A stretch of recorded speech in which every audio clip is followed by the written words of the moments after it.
اب اگر ان نعمتوں پر شکر کا ذوق بنایا جائے، طبیعت بنائی جائے کہ ہم نے اللہ کا شکر ادا کرنا ہے، تو اس سے نعمتوں میں برکت ہوتی ہے، اضافہ ہوتا ہے۔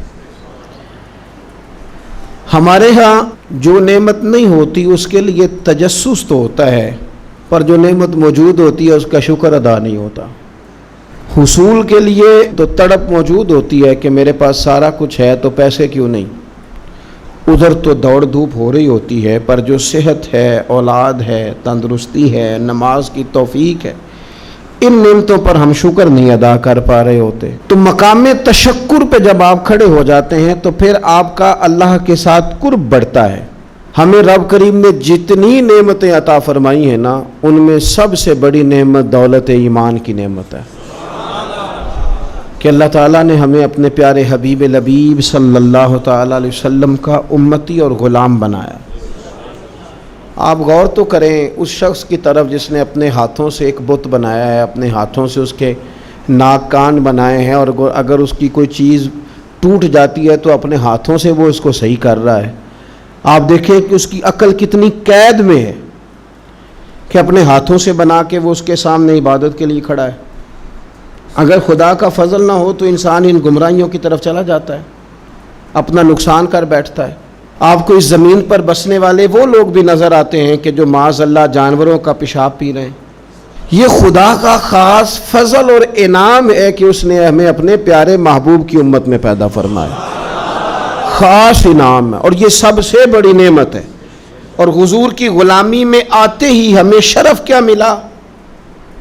کنتم خیر امت، اللہ فرماتا ہے تم ساری امتوں میں سے بہترین امت ہو گئے۔ اور رسول کریم صلی اللہ علیہ وسلم بیت اللہ شریف میں کعبہ معظمہ کے سامنے کھڑے ہو کے فرماتے ہیں کعبے تیری بڑی عزت ہے، پر رب کی نظر میں بندہ مومن کی عزت کعبے سے بھی زیادہ ہے۔ اب یہ کتنی بڑی نعمت ہے، اس پر کتنا بڑا ہمیں تشکر کا اظہار کرنا چاہیے تھا، لیکن ساری زندگی جٹ بٹ چودھری ہونے پر تو فخر کیا، مسلمان ہونے پہ نہ کر سکے۔ ساری زندگی ہم نے اپنے قبیلے پر، رنگ پر، علاقے پر، بستی پر، زبان پر، علم پر، دولت پر تو فخر کیا، کاش 2 رکعتیں پڑھ کے کہتے یا اللہ تیرا شکر ہے تو نے نبی پاک کا غلام بنایا۔ یہ اتنا بڑا اعزاز ہے کہ دعائیں مانگ مانگ کے بھی بہت سارے لوگ اسے حاصل نہ کر پائے، ہمیں بن مانگے ملا ہے۔ لیکن تشکر کے جذبات قلبی طور پر جو ہونے چاہیے، حضور کا ذکر کسی کا محتاج نہیں، کسی کا محتاج نہیں۔ وَرَفَعْنَا لَكَ ذِكْرَكَ، رب فرماتا ہے محبوب ہم نے خود آپ کے ذکر کو بلندیاں عطا فرما دی، ہم نے آپ کے لیے آپ کے ذکر کو بلند کر دیا ہے۔ لیکن ہمارے ذمے کیا تھا کہ ہم خاص کر اس نعمت کا شکر ادا کریں، خاص کر محفل میلاد کرانے والوں سے اور سارا سال حضور کا تذکرہ کرنے والوں سے میری چھوٹی سی اپیل درد مندانہ یہ ہے کہ ہمیں غور کرنا چاہیے، ہمیں توجہ کرنی چاہیے، ہمیں خاص اپنے دل اور اپنی روح پر غور کرنا چاہیے کہ یہ جو ہم محفل کرا رہے ہیں حضور کے نام کی، اس میں ہم خالص ہیں، ہمارا اخلاص اس میں شامل ہے، للہیت کا دخل ہے۔ آپ کو اگر للہیت نصیب ہے اور ذوق آپ کو حاصل ہے، میسر ہے، اور یہ قلبی بات ہے، یہ نہ آپ کسی کو بتائیں گے تو پتہ چلے گا، یہ آپ کا اور رب کا معاملہ ہے کہ ہمیں اگر تو میسر ہے وہ چیز۔ بہت سارے لوگ ایسے ہیں، ان سے میں اکثر کہتا ہوں کہ محفل تو حضور کے نام کی ہے، اس میں تو میرے بھائی آپ کی گلی کا وہ نعت خواں جس کی بالکل کوئی آواز نہیں، وہ بھی نعت پڑھے تو پڑھے حضور کو راضی کرنے کے لیے، تو وہ بات قبول ہے۔ اگر آپ نے 60,000 والا منگایا ہے اور آپ کو بھی پتہ ہے پیسے دیے ہیں، تو اس کو بھی پتہ ہے پیسے لیے ہیں، تو آپ بھی کہہ رہے ہیں کہ پڑھنا نہیں، اس نے پیسے نہیں لیے، تو وہ بھی کہہ رہا ہے کہ میں نے لیے ہیں، تو مجھے بتائیے کیا اس میں ذائقہ کیا رہ جائے گا؟ اس میں کیفیات قلبی، یہ تو دکاندار اور گاہک کا رشتہ بن گیا۔ اس میں وہ مقام تشکر کہاں آیا جو بندہ مومن کو اپنے محبوب کے ساتھ ہونا چاہیے تھا؟ آپ اگر غور کریں، محفل میلاد کرانے والے بھی، آنے والے بھی، جانے والے بھی، شریک ہونے والے بھی، تو اس طرح کا ماحول نہ بنائے جس طرح کوئی قوم کوئی تہوار بناتی ہے تو بس ٹھیک ہے، اس کو کوئی معمولی بات نہ سمجھے، یہ حضور کا میلاد ہے۔ اس پہ بندہ مومن نے اس بات پر شکر کرنا ہے کہ یا اللہ تیرا شکر ہے تم نے ہمیں اپنے پیارے محبوب کی غلامی عطا فرمائی ہے۔ اس کو معمولی قسم کی کوئی بزم سمجھ کر نہ گزار دیا جائے، اس میں جذبات کا خاص حسن ہو، کیفیات کا خاص جذبہ ہو۔ میرا محفل کا انکار کرنے والوں سے، میلاد شریف کا انکار کرنے والوں سے بھی بڑا معصومانہ سوال ہے کہ خدا کے بندو تم محفل میلاد کا انکار کرتے ہو، بتاؤ اس محفل میں ہوتا کیا ہے؟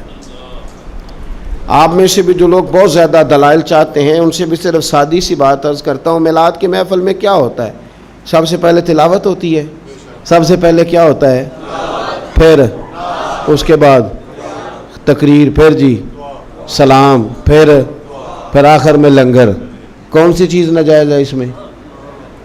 کوئی ہے تو بات کرے بھئی، آپ ان سے سوال کریں نا کہ خدا کے بندوں کس بات پہ اڑ گئے ہو؟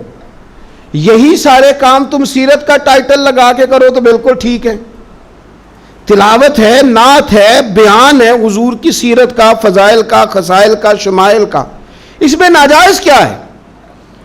عجیب بات ہے، عجیب جرت ہے، عجیب دلیری ہے۔ آپ کس کو ناجائز کہہ رہے؟ قرآن پاک کی تلاوت کو، حضور کی نعت کو، نبی پاک کے ذکر کی تقریر کو، درود شریف پڑھنے کو، دعا مانگنے، کس کو ناجائز کہا؟ آپ بڑی جرت سے، اور یہ ہے کہ ڈھٹائی سے آپ کہہ رہے ہیں ناجائز ہے۔ آپ غور تو کریں، محفل کرانے والا ذوق پیدا کرے اور انکار کرنے والا توجہ کرے وہ کیا کر رہا ہے، وہ توجہ کرے۔ میلاد شریف کی بزم کو پورے شوق سے کریں، درد سے کریں، اس میں کثرت عوام کی ضروری نہیں، بڑا خطیب ضروری نہیں، بڑا نعت خواں ضروری نہیں، اس میں تو دل کا جذبہ ضروری ہے۔ حضرت شاہ ولی اللہ صاحب محدث دہلوی رحمۃ اللہ علیہ فرماتے ہیں کہ میں مکہ مکرمہ میں میلاد شریف کی محفل میں شریک ہوا تھا، اور فرماتے ہیں جب میں میلاد میں پہنچا ہوں تو میں نے زمین سے آسمان تک نور ہی نور دیکھا ہے، کیونکہ وہ لوگ اللہ کے حضور اپنے دل لے کے حاضر تھے کہ تیرے محبوب کی غلامی پر شکر ادا کرنے آئے۔ تو محفل میلاد والے اس بات پر توجہ کریں۔ 4-5 اجزاء ہیں محفل کے جو تقاضے، ان تقاضوں کی روشنی میں اگر میلاد شریف کیا جائے، سب سے پہلے محفل مبارکہ میں تلاوت ہوگی۔ قرآن مجید ایک ایسی چیز ہے کہ نبی پاک صلی اللہ علیہ وسلم نے فرمایا قیامت کے دن نا یہ قرآن تمہاری شفاعت کرے گا، اس کو پڑھا کرو، اس کی تلاوت کیا کرو۔ اور غور کریں میں کیا عرض کرنے لگا ہوں، قرآن مجید کہتا ہے قد جاءکم من اللہ نور و کتاب مبین، اے لوگو تمہارے پاس اللہ کی طرف سے نور آیا اور کتاب مبین آئی۔ تو میلاد والے رسول کے ساتھ جو چیز آئی ہے وہ قرآن پاک ہے، قرآن آیا حضور کے ساتھ۔ قرآن پاک کی تلاوت خوبصورت ہو محفل میلاد میں، ویسے تو سارا قرآن ہی حضور کی نعت ہے، سارا قرآن ہی، اور میں حیران ہوتا ہوں کہ نقیب اعلان کر رہا ہوتا ہے سارا قرآن حضور کی نعت ہے، نعت کا کہہ رہا ہوتا ہے سارا قرآن حضور کی نعت ہے، تو پھر ان سے کہنا چاہیے نا پڑھے چند آیتیں، سنا پھر آپ شعر ہی رہے ہیں، چند آیات کی تلاوت کریں نا، مہربانی فرمائے۔ آپ نے کہا ہے نا سارا قرآن حضور کی نعت ہے، ذوق سے تلاوت کی جائے محفل میلاد میں۔ سارا قرآن حضور کی نعت ہے، پر جن میں ذرا خاص وضاحت کے ساتھ حضور کا علم شریف ہے، فضائل ہیں، خصائل ہیں، شانیں، جن آیات میں چہرہ والضحیٰ کا ذکر ہے، زلف واللیل کا ذکر ہے، سینہ علم نشرح کا ذکر ہے، حضور علیہ السلام کی نظر مازاق کا ذکر ہے، جس میں رسول پاک کے علم مبارک کا ذکر ہے، جس میں حضور کی رحمت کے تذکرے ہیں، یہ آیات تلاوت کی جائیں اور اچھا قاری تلاوت کرے، اور پھر تلاوت کر کے ان کا ترجمہ بالکل سادہ ترجمہ ایک قوم تک پہنچا دیا جائے، تو محفل میلاد میں یہ خوبصورت خدمت ہوگی۔ یہ میلاد شریف کرانے والے ایک اچھی بات لوگوں تک پہنچائیں گے، اچھے انداز میں قرآن پاک کی تلاوت کر کے، اور یہ بات یاد رکھ لیں، اپنے دل کی تختی پہ لکھ لیں، اللہ کے پیارے رسول صلی اللہ علیہ وسلم نے فرمایا اس قرآن کے ذریعے اللہ قوموں کو عزت عطا فرمائے گا۔ تو میلاد شریف کے اندر آپ اچھے قراء کو ضرور دعوت دیں، بہترین قرآن مجید کی تلاوت آپ سنیں، اور اچھے انداز میں آپ نبی پاک علیہ الصلوۃ والسلام پر نازل ہونے والی اس کتاب کی تلاوت سن۔ دوسری بات یہ کہ میلاد شریف میں نعت پڑھی جاتی ہے۔ نعت کہتے ہیں حضور کی تعریف کو، بڑی سونی کر کے نبی پاک کی تعریف کی جائے، بڑی سونی کر کے۔ یہ نا میں کیا عرض کروں اس نعت خواں کی خدمت میں بھی جو اتنا اعلیٰ کام کر رہا تھا، وہ اس لائن میں کھڑا تھا جس لائن میں حضرت عباس بن عبد المطلب کھڑے ہیں، اس لائن میں تھا جس لائن میں حضرت حسان بن ثابت ہیں۔ اس صف کا نمائندہ ہو کے کہاں اپنے آپ کو کمزور کر بیٹھا ہے؟ 20,000 پہ 25,000 پہ اتنا اعزاز والا کام، اور کہاں اپنے آپ کو گرا لیا اس نے، یہاں تک لے آیا اپنے آپ کو۔ نعت شریف تو جذبات تھے بندہ مومن کے، اور نعت کے لیے مشہور آدمی کی ضرورت نہیں، ذوق اور شوق کی ضرورت ہے۔ علاقے کے آپ بچوں کو کہیں وہ حضور کی نعت شریف پڑھیں، نبی پاک کا تذکرہ کریں، سونا کر کے حضور کا ذکر کریں۔ آپ کو پتہ ہے حضرت عباس رضی اللہ تعالیٰ عنہ نے عرض کی، یا رسول اللہ آپ کی نعت پڑھنا چاہتا ہوں، آپ کا قصیدہ لکھا ہے، تعریف لکھی ہے، پڑھنا چاہتا ہوں، پڑھوں؟ تو نبی کریم علیہ السلام سادہ بھی کہہ سکتے تھے پڑھ دو، لیکن حضور نے پتہ کیا فرمایا؟ یا رسول اللہ آپ کی تعریف لکھی ہے، پڑھوں؟ تو حضور نے فرمایا پڑھیے، اللہ آپ کے دانتوں کو سلامت رکھے۔ اتنا اعزاز نعت کا، اتنا اجر حضور کی نعت کا۔ حضرت حسان بن ثابت رضی اللہ تعالیٰ عنہ جو نعت پڑھتے تھے تو وہ نعت کیا تھی؟ کافر معاذ اللہ جو نبی پاک علیہ السلام پر اعتراضات کرتے تھے نا، حضرت حسان بن ثابت شعروں میں ان کا جواب دیتے تھے۔ حضرت حسان بن ثابت جب نعت پڑھتے تھے، اور نعت کا تو اپنا اعزاز تو پہچان یار، تو اپنی عظمت کو تو سمجھ، تیرا درجہ کیا ہے۔ جب حضرت حسان نعت پڑھتے تھے تو رسول پاک ہاتھ اٹھا کے دعا مانگتے تھے، اے اللہ روح القدس کے ذریعے، اے اللہ جبریل امین کے ذریعے میرے حسان کی مدد فرما۔ حضور ان کی مدد کی دعا کرتے تھے کیونکہ وہ حضور کی تعریف کر رہے ہیں۔ تو آپ دیکھیں یہ اعزاز کتنا بڑا ہے، یہ مرتبہ کتنا بڑا ہے۔ بنو نجار بہت اعلیٰ قبیلہ تھا مدینہ منورہ کا۔ کاش میرے بیٹے حضور کی نعت پڑھنے لگے، کاش آپ کے بیٹے حضور کی نعت پڑھنے لگے، کاش ہماری بیٹیوں کی زبانوں پر نبی پاک کے ترانے جاری ہو جائیں، کاش یہ سلیقے سے، یہ باوضو ہو کر، یہ طہارت کے ساتھ اپنے محبوب کریم علیہ السلام کے نعت خواں بن جائیں۔ اس باپ کے مقدر جاگ گئے جس کی اولاد حضور کے تذکرے کرنے والی بن گئی، وہ بڑے منصب پر فائز ہو گیا جس کے بچے نبی پاک کی مدح خوانی کرنے لگے، ثنا خوانی کرنے لگے۔ بنو نجار قبیلے کی بچیاں حضور مدینے آئے تو دف بجاتی، وہ ننھی بچیاں جو بیٹھ کر وہاں دف بجاتی تھی، رسول پاک کی جانب اشارے کر کے گاتی تھی کہ ہم ہیں بچیاں نجار کے عالی گھرانے کی، خوشی ہے آمنہ کے لال کے تشریف لانے کی، ہمیں خوشی ہے آمنہ کے لال کے تشریف لانے کی۔ وہ نا حضور کا ذکر کرتی ہیں، نبی کریم علیہ السلام کی تعریف کرتی ہیں تو حضور ان کے پاس سے گزرے۔ تو ابو داؤد شریف میں جو حدیث کے لفظ ہیں بڑے کمال ہیں، بڑے میٹھے ہیں، ان میں جو رعنائی اور حسن کے جو جذبے ہیں اور جو ان بچیوں کے لیے اعزاز ہے اور نعت خواں کے لیے جو خوشخبری ہے وہ سمجھنے والی ہے۔ وہ بچیاں حضور کی تعریفیں کر رہی تھی، وہ کہہ رہی تھی ہم بنو نجار کی قبیلے کی اعلیٰ بچیاں ہیں، ہمارے مقدر دیکھو، ہمارے پڑوسی کون بنے ہیں؟ مدینے والے مصطفیٰ کریم علیہ السلام۔ اس لیے خوش ہیں کہ حضور ہمارے پڑوسی بن گئے، مدینے آ گئے، حضور ان کے قریب سے گزرے۔ تو ایک جملہ میٹھا، ٹھنڈا، پیارا، حسین ایک جملہ حدیث میں ملتا ہے، حضور نے کہا، نبی کریم ان کے قریب سے گزرے تو ان بیٹیوں کی طرف پلٹ کر دیکھ کر حضور فرمانے لگے میرا رب جانتا ہے کہ مجھے بھی تم سے بڑی ہی محبت ہے، ہن میں اپنی حیاتی تو قربان نہ جاواں، ویکھو محمد محمد پکیندے گزر گئی، اللہ جانتا ہے کہ مجھے بھی تم سے بڑی محبت۔ تو یہ نعت خوانی، نعت پڑھنا، نعت سننا، یہ تو بڑا اعزاز کا کام، یہ تو بڑی فضیلت کا کام ہے۔ پھر اس کے بعد باری آتی ہے بیان کی۔ واعظ و نصیحت کے لیے بہت زیادہ جوش خطابت کی ضرورت نہیں ہوتی،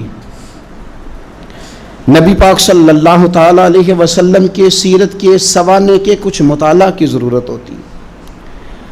اگر ہم اپنی مسجد کے خطیب کے پاس ہی وقت پہ چلے جائیں نا جمعہ پڑھنے، تو امید ہے کہ وہ ایک آیت کا ترجمہ تو کریں گے ہی، چند احادیث مبارکہ تو ہمیں سنائیں گے۔ آپ کسی کے پاس بیٹھ جائیں، اس کا خطابت میں بڑا نام ہونا ضروری نہیں، اس کا حضور کا غلام ہونا ضروری ہے۔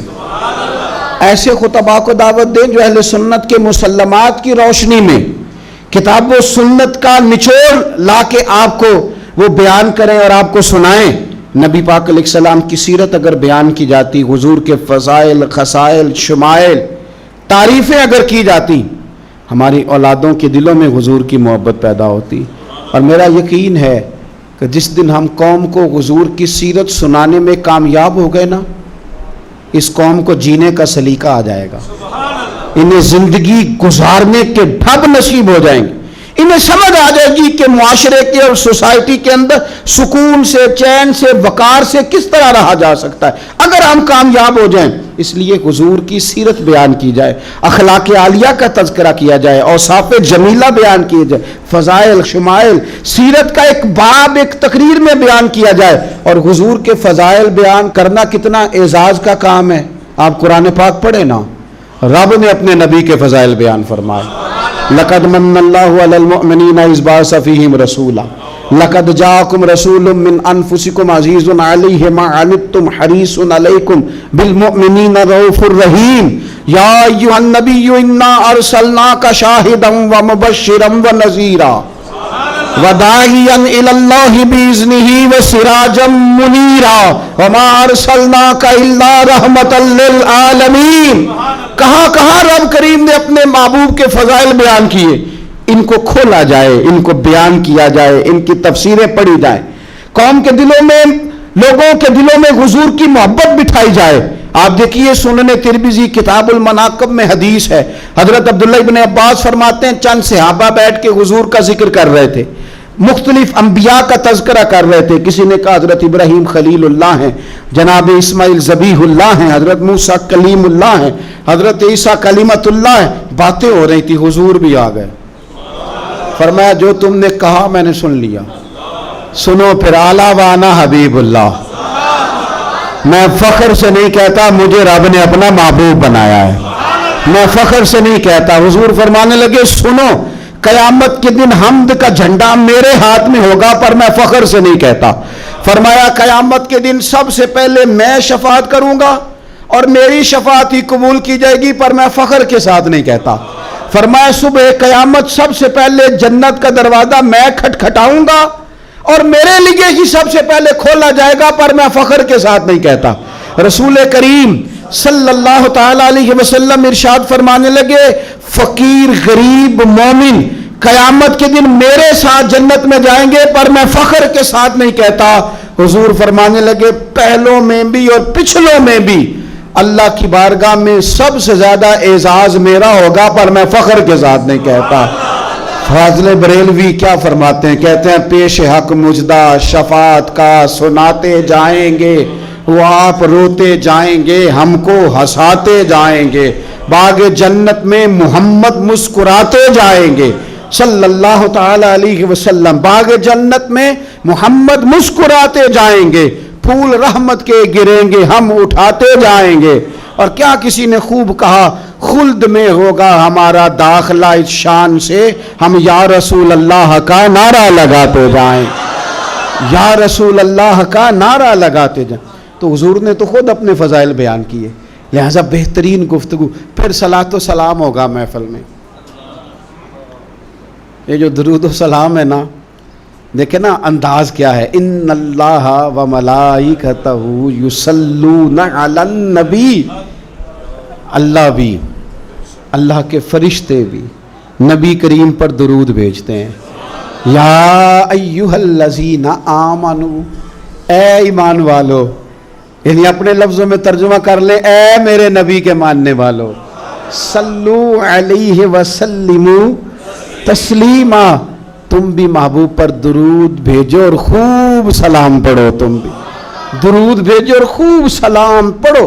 پھر ہمیں سکھایا نا ہمارے امام نے کہ کہنا ہے مصطفیٰ جان رحمت لاکھوں شب میں بزم ہدایت پہ لاکھوں سلام، جس کے گچھے سے لچھے جڑے نور کے ان ستاروں کی نصرت پہ لاکھوں سلام، اور فرمانے لگے ان کی باتوں کی لذت پہ بے حد درود، ان کے خطبے کی ہیبت پہ لاکھوں سلام، اور جس سہانی گھڑی چمکا طیبہ کا چاند اس دل افروز ساتھ پہ لاکھوں سلام۔ اور کہنے لگے میں سلام پڑھ رہا تھا تو فرشتے بھی میرے کان میں آ کے باتیں کرنے لگے، مجھ سے خدمت کے قدسی کہیں ہاں رضا، ہاں رضا، مصطفیٰ جان رحمت پہ لاکھوں سلام، مجھ سے خدمت کے قدسی کہے ہاں رضا، مصطفیٰ جان رحمت پہ۔ اور نبی کریم علیہ السلام فرماتے ہیں تو ایک بار درود پڑھ، رب تیرے اوپر 10 بار رحمت کرے گا، اور حضور فرمانے لگے تو 10 بار درود پڑھ، اللہ 100 رحمت نازل کرے گا، اور حضور فرماتے ہیں تو 100 بار درود پاک پڑھ، اللہ تیری پیشانی پہ قیامت میں لکھ دے گا کہ یہ بندہ منافقت سے بھی بری ہے، جہنم کی آگ سے بھی بری ہے۔ تو درود شریف پڑھا جاتا ہے ہماری محفل میں، پھر دعا ہوتی ہے، اور دعا تو عبادت کا مغز ہے نا، اور دعا تو عین عبادت ہے، اور حضور نے فرمایا جو رب سے مانگے رب راضی ہوتا ہے، جو نہ مانگے ناراض ہوتا ہے۔ اور دعا کی ترتیب بھی یہی ہے کہ پہلے اللہ کی حمد ہو، پھر حضور پہ درود ہو، پھر اس کے بعد دعا ہو۔ تو مجھے بتائیں جب محفل پاک میں ہم قرآن پاک پڑھیں گے، نعت پڑھیں گے، کتاب و سنت کی روشنی میں خطاب سنیں گے، حضور پر درود و سلام پڑھ کے ہاتھ اٹھائیں گے تو وہ تو کریم ہی بڑا ہے، جو مانگیں گے اپنے فضل سے انشاءاللہ عطا فرمائے گا، وہ عطا فرمائے گا۔ تو یہ مقام ہے وہ یہاں دعائیں مانگی جائیں اور اللہ اپنے فضل سے قبول کرنے والا ہے۔ پھر اس کے بعد لنگر شریف ہوتا ہے۔ 2-3 گزارشات ہیں محفلیں کرانے والوں سے اور میلاد پہ لنگر بانٹنے والوں سے۔ ایک لنگر وہ ہے جو ابا جی کے ختم سے منسوب ہے، یہ میرے ابا جی کے ختم شریف کی روٹی۔ ایک لنگر وہ ہے بزرگوں کے ختم سے منسوب ہے، ایک وہ ہے جو بیٹے کے عقیقے سے منسوب ہے، ایک بیٹے کے ولیمے سے منسوب ہے، ایک لنگر حضور کے میلاد سے منسوب ہے۔ آپ نے صحیح بتانا ہے، ابا جی کے ختم کی روٹی بھی کبھی کسی نے چھتوں سے پھینکی ہے شاپروں پہ ڈال کے، دادا جی کے ختم شریف پہ کھانا پکا ہو تو چھت سے پھینک دیتے ہو لفافے میں ڈال، بچے کے عقیقے پہ ولیمے پہ، تو میلاد پہ کیوں پھینکتے ہو؟ میلاد پہ کیوں پھینکتے ہو؟ کوئی یہ طریقہ ہے؟ آپ کم از کم چلیں بہت سارے مجموعوں کو بہت زیادہ اعزاز کے ساتھ نہ صحیح تو کم از کم یہ کہ آپ بٹھا کے تو کھانا دے دیں، وقار کے ساتھ ہی کھانا کھلا دیں۔ اور میں اپیل کروں گا محفل کرانے والوں سے، اور مجھے امید ہے خطیب، مشائخ، نعت خواں، قاری، یہ سارے حضرات بھی میری بات سے اتفاق کریں گے، میلاد شریف پہ نہ سب کی روٹی ایک جیسی پکا لی جائے، جو غریب کھائے وہی پیر کھائے، جو عام کھائے وہی نعت خواں کھائے، جو سارے کھائیں وہی پیر صاحب، صوفی صاحب، درویش صاحب، خطیب صاحب، مہمان خصوصی صاحب بھی کھائیں۔ اور یارو کچھ لوگ روز گوشت کھاتے ہیں، کچھ گھر ایسے ہیں کہ اگر چاولوں میں گوشت پڑ بھی جائے نا تو سارے بچوں کو بوٹیاں نہیں ملتی۔ ان گھروں میں بچے نا گوشت کے لیے لڑتے ہیں کہ میں نے بوٹی کھانی یا میں نے بوٹی کھانی، اور باپ پریشان، غریب، کمزور دور بیٹھ کے دیکھتا ہے کہ میری جیب میں زیادہ پیسے ہوتے تو میں زیادہ گوشت لاتا۔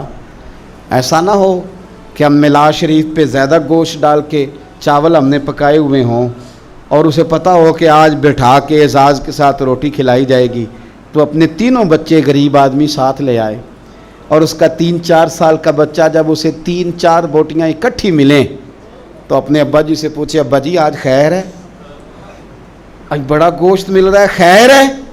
تو پھر تجھے میلاد سکھانا نہیں پڑے گا، پڑھانا نہیں پڑے گا، بتانا نہیں پڑے گا۔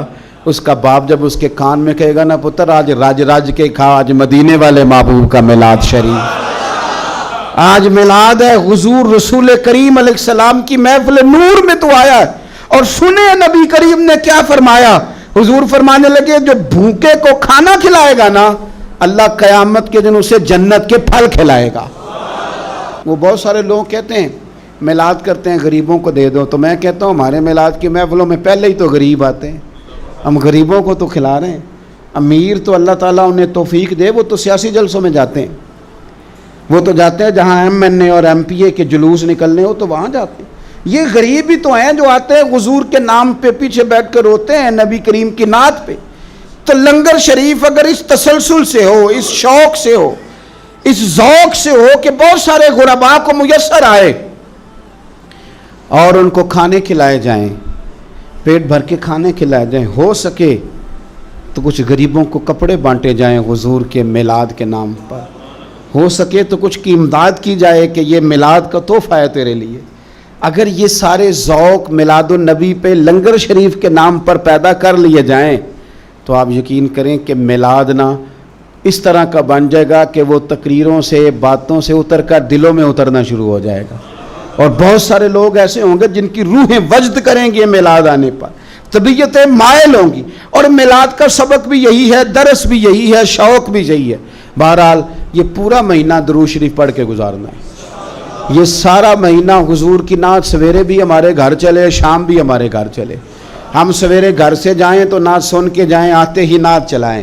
ہم اپنے بچوں کو نعت کے بٹن دبا کے دیں. ہمارے گھروں میں حضور کا تذکرہ ہو، نبی پاک کے ذکر جمیل سے ہمارے گھر آباد اور روشن ہو. ہماری بیٹیاں حضور کے تذکرے کرنے والی ہوں. ہمارے ہاں خاص قسم کا ذوق گھروں میں بن جائے. حضرت عباس رضی اللہ تعالیٰ عنہ فرماتے ہیں میں گھر کے اندر بیٹھ کے اپنے بچوں کو حضور کا ذکر سنا رہا تھا. حضور کہیں باہر سے گزرے تو میرے نصیب جاگ گئے. حضور نے سنا تو دروازے پہ کھڑے ہو گئے.